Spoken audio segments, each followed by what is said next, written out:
後生仔女睇咗想提前退休嘅養老院，今日帶你睇下究竟係點呢？哇！你睇下呢個大堂，簡直就係5星級嘅酒店啊！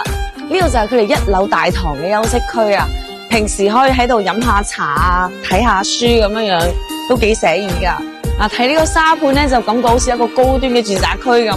呢前面呢3棟咧就係住宅嘅，係一間大型嘅綜合性國際醫院——廣州富力醫院。呢個地段位置咧係非常之方便噶，就喺呢個番禺嘅中村，平時去南站同埋萬博都係好近嘅，5分鐘咧就可以去到我呢個長隆啦，廣州長隆，同埋咧25分鐘就可以去到呢個珠江新城。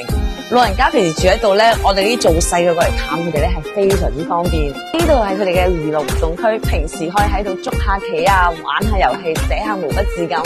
呢邊展示出嚟嘅手作都係老人家自己整噶，仲有呢啲書畫都係佢哋平時嘅作品嚟噶。呢邊文化場咧都係記錄住平時老人家佢哋一啲活動啊，仲有佢哋嘅作品，節目咁豐富喺度，完全唔會覺得無聊。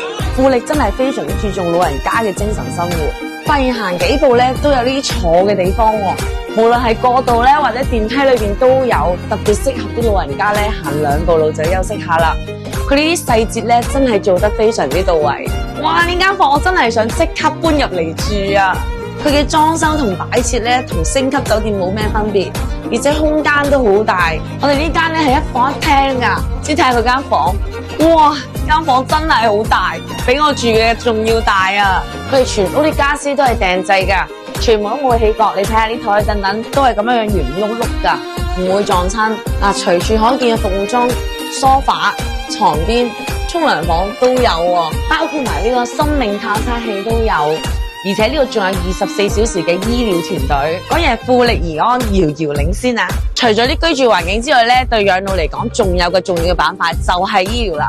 呢一場之隔咧係個雙醫院，為長者提供全面醫療照護嘅富力怡安綜合醫院同廣州富力醫院，24小時為我哋老人家嘅健康保駕護航。跟住我帶你去學活樂。